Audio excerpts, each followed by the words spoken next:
We got Justin Scoggins back here on the program, who's going to be making his debut for Rizin coming up here on December 31st on New Year's Eve. Justin, what's going on, man? How are you? Oh, it's going great. Just in the middle of the camp, getting ready to go up in here and get one of these last training sessions in now. Feel really good. Weight's good. Camp's gone really great. It was nice to get this opportunity so soon after, getting released by the UFC and not having to sit on the shelf for too long and being able to just grow my art. Yeah, and congrats right off the bat on getting this fight with Rizin, a huge opportunity here. How quickly did this come together with you, leaving the UFC and getting signed to Rizin? It actually happened pretty quick. The talks started happening really soon after I got released. It was never anything for sure because I think my managers handle a bunch of it, so I only hear it like once things kind of start getting more solidified or whatever. So I was just kind of chilling, training, and waiting. I try not to focus on that too much. He started telling me they were talking with Rizin, and then it all came together really quick. And they're really great. The way their schedule is, and kind of like the way they do fighter pay is a little different. It's kind of cool and stuff. So I'm really excited. It's gonna be a cool opportunity, especially with it's kind of a different rule set too. So it's just like a whole new experience. And one of the things I thought about, man, is like how. Of course, I was kind of down after I got out of the UFC because that's the stage everybody is aiming to be for, UFC champion or whatever. But from the greats that I've seen and the guys that I've grown up watching, a lot of those guys, they go to Japan, and then when they come back, they're world beaters.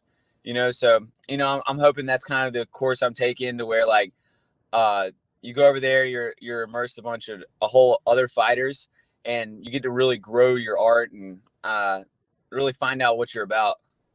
Yeah, and it's certainly on the bucket list for most fighters, getting to fight in Japan. So that's always cool too. Kind of throw back to the Pride days, which is awesome. How many fights is on your contract? And is it exclusive? Like, are you only allowed to fight for Rizin going forward? What's cool about it is what I really like, because I like to fight frequently. And kind of with the UFC, it's like you don't have a lot of like bartering chips. Of course, unless you're one of those guys that's selling the big pay-per-views, which they don't have a lot of them. So everybody's kind of they're at the mercy of the UFC of when you're getting scheduled. But with Rizin, they came straight out and said 4 fights over 1 year. So it's a 4-fight 1 year deal. So I'll get all those in over 2019, put a good win streak together, and then see where it goes from there.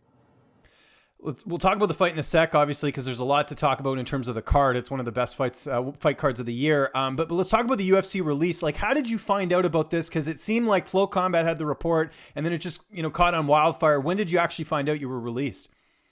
Let's see. Well, I had the fight with Nurmagomedov, and I felt like, of course, it was my third loss in a row, so I felt weird about it. But the way everybody was talking, it was kind of like, dude, you won that fight. Don't worry about it. You'll get back in there. It'll be straight. Just make sure you win your next one. All that, and then I was waiting, and I was staying in shape, kind of just waiting for anything to pop off. And I got a call to fight at 135. They were looking for a replacement for De La Rosa, and I was like, dude, yeah, sweet. Because I'll get this win. It'll be impressive. I'll whoop this dude. I'll resign. But I accepted the fight, and then I got a call back probably a day later, and they were like, yeah, you don't get the fight, and you're getting cut. And I was like, damn. Damn it. That's brutal, man. Yeah. So I guess was this your manager who told you this, or the UFC? How did you find out? I heard it all through my manager. You know what I mean? Like they contact them, and sometimes I felt like that might have actually like not played to my benefit as much.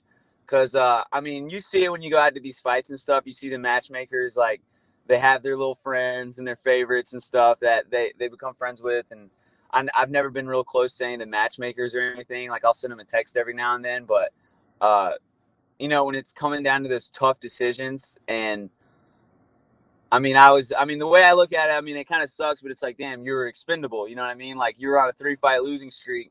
Even though they know your potential, I was still getting paid good in the UFC, so the way I see it, it's like, hey, let him go, let somebody else pay him while he's getting his shit together. And then when he comes back and he's on that win streak again, then we'll take him back up. So, it's smart business. You can't be mad at it.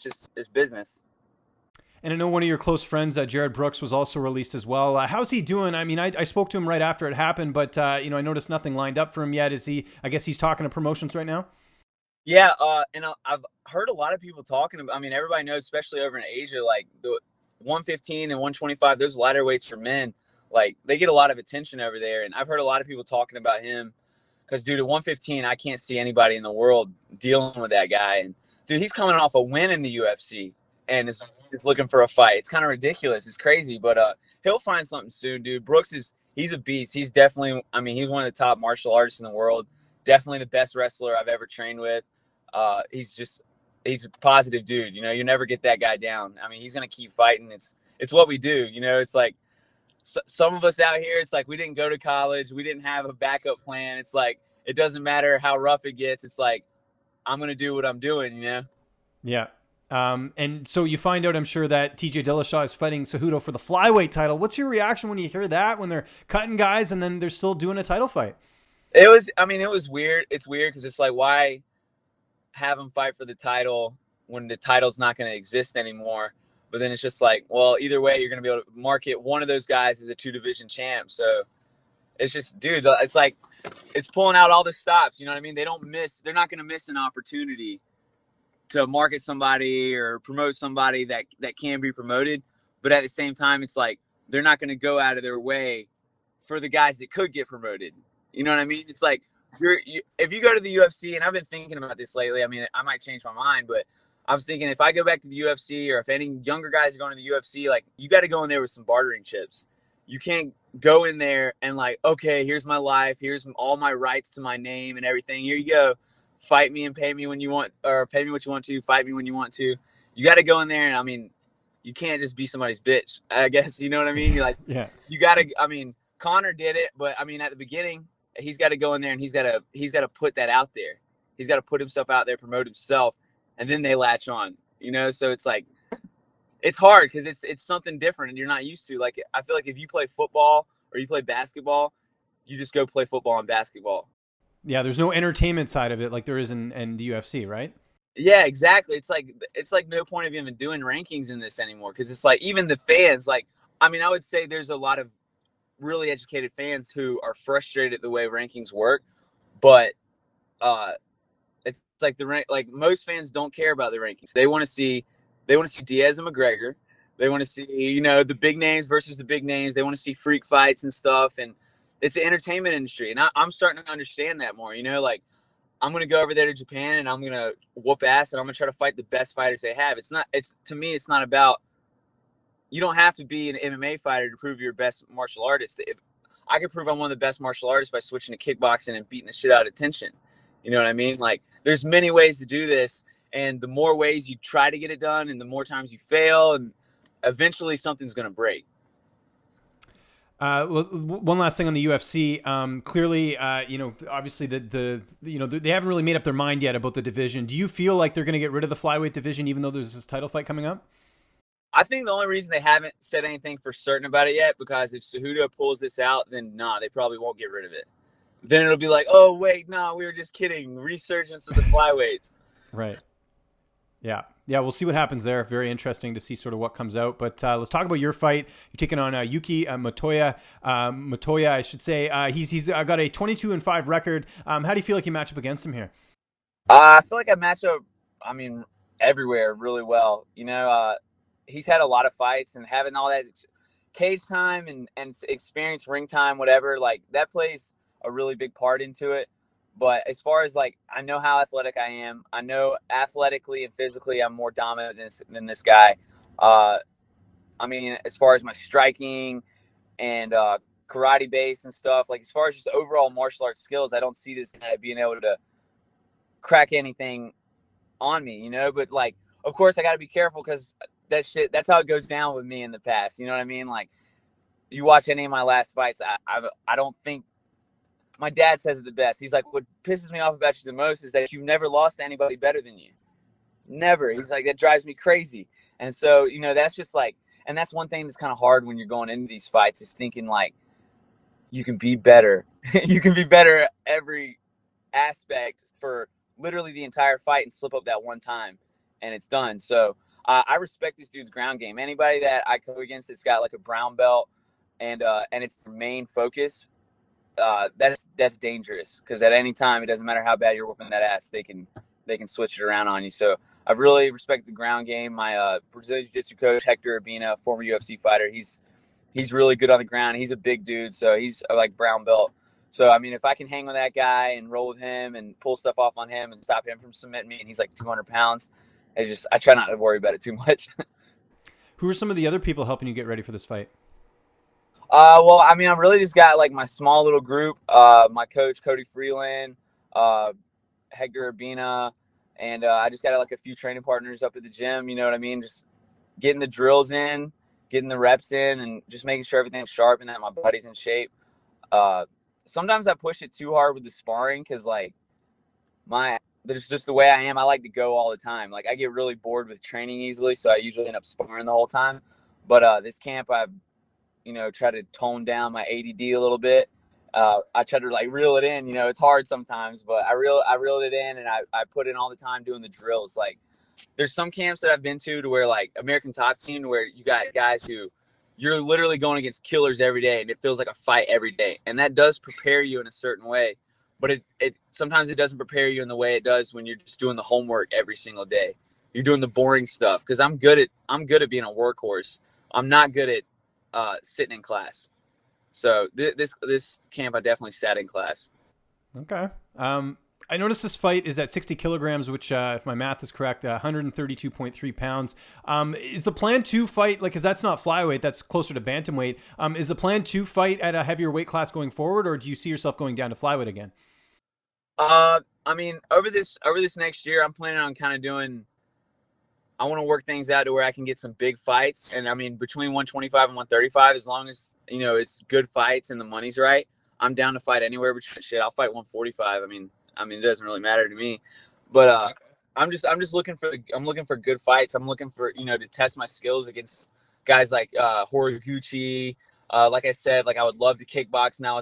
Not Sawaka or Nawasaka. Sorry, I can't pronounce it. But I mean, I'm the road's definitely open. Like there's a lot of opportunities over in Rizin, and like they're fans of martial arts, period.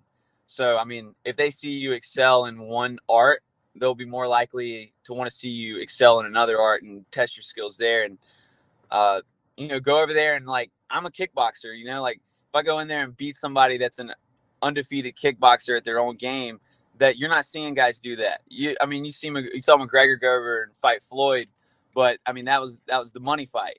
It wasn't a I'm really gonna beat you fight.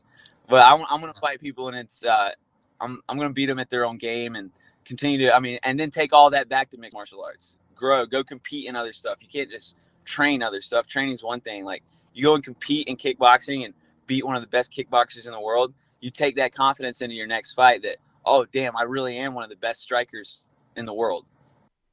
Who's going to be making that trip to Japan with you? My coach Brian Harper from Revolution Martial Arts. He's cornered over there before. He's really good. He's a really good jiu-jitsu coach. All around MMA, his jiu-jitsu is his specialty in cage work and stuff, and fighting off the wall, fighting off the ring and stuff. So I'm bringing him with me. Good stuff. Your wife coming, or is she staying back home? Yeah, she'll be there too. So she'll probably that's be good. I know she likes the traveling. That was one of the things I know she pointed out. So that's good. Oh, dude, yeah, she loves it, and I mean, I would love to like introduce her to some people over there too, because I mean, I'm sure they would love to watch her fight. Exactly. Yeah, that's Hannah Scoggins, by the way. People got to keep an eye out for her on the come up. How do you see this fight playing out on New Year's Eve? Man, I always think I'm gonna win by knockout, just because whenever I watch guys, most guys that I fight, I don't see. I see a big gap in the striking. I think. I mean, if I'm literally just imagining it straight out to you, I come out, I keep my range. He keeps his range too. I see him trying to throw a big overhand right, me fading out of the way of those, starting to tag him. I mean, maybe take his back off a bad shot and pound him out, or just catch him coming in. But I've had a lot of fights, and it hasn't happened a lot recently. It's just weird. Where like with my first few fights and stuff, or pro fights and everything, like I would come out, keep range, tag them, take their back, flatten them out, pound them out, and that's how it would go. And then once you start trying to make that a formula, it doesn't go like that anymore. So, but it's just finding that balance of like, you can't try not to do stuff. You can't try like, oh, you've got caught in a guillotine before. Don't go to the ground. It's like, no, this is mixed martial arts. It might end up on the ground. Like I don't need to think, not just don't go there. Just be prepared for wherever it goes. And I feel really prepared for wherever it goes. But the way I see it going is, knockout, finishing this dude, putting him out unconscious, and or TKO, depending on how fast they want to step in. But I'm gonna hit this guy a lot. I'm not gonna get hit, and it's gonna be a good first trip to Japan. We talked about sort of the opportunities you have available outside now that you're not in the UFC anymore. I mean, this really opens up a whole world of possibilities. You talked about kickboxing and all these things. Is pro wrestling something you'd ever consider doing down the line? I know Jared Brooks is sort of into that stuff. Is that something you'd ever consider doing, just, to make some extra cash and kind of see people that see your personality?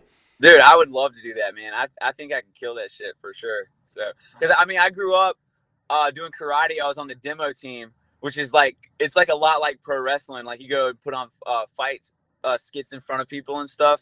So I think it'd be fun, man. I would love to do it. Who was your favorite pro wrestler growing up? I honestly, I didn't watch a lot of pro wrestling growing up. I was straight UFC kid. You know what I mean? So, but recently I really liked, I listened to Jake the Snake on Joe Rogan's podcast. Oh, wasn't that amazing? Dude, I listened to that too. That dude's so inspirational, man. Listening to him changed my view on a lot of, like, I always thought pro wrestlers were kind of douchey, you know what I mean? But it's like, nah, these are just real guys, just making a living. Good stuff, man. Well, who knows what'll happen after this? Again, with Rizin, a lot of possibilities there, man. But Justin, again, congratulations on getting the contract. We're really looking forward to this card. Floyd Mayweather's going to be on this card. I mean, how cool is that? Like, getting all those extra eyeballs on the card. Just remind people where they can find you on social media. I know you got a new Twitter handle, so you can plug that. And if you got any sponsors or shout outs, man, the floor is yours. Yeah, anybody who wants to check out, follow what I'm doing, you can check me out on Instagram at Combat Cobain. And it's the same on Twitter.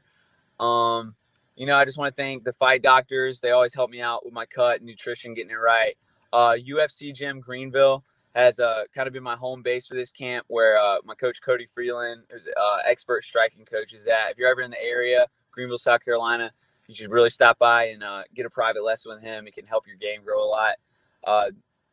Thank my wife, keeping all the meals cooked and putting up with me when I get cranky throughout camp and shit. So I got a lot of really good people around me. I'm really blessed to be where I'm at. Sometimes you lose track of it through all the bullshit, but at the end of the day, God's put a lot of really good people around me, and he's blessed me physically. My mind's still good. I haven't taken a lot of shots. I think I got years and years more of this game left in me. So, man, I'm just happy to be where I'm at. I'm happy to be fighting in Japan on New Year's Eve on the same card as a legend, Floyd Mayweather. So life's good right now. Going into this new year, I'm ready to make some moves and show everybody exactly what I'm about.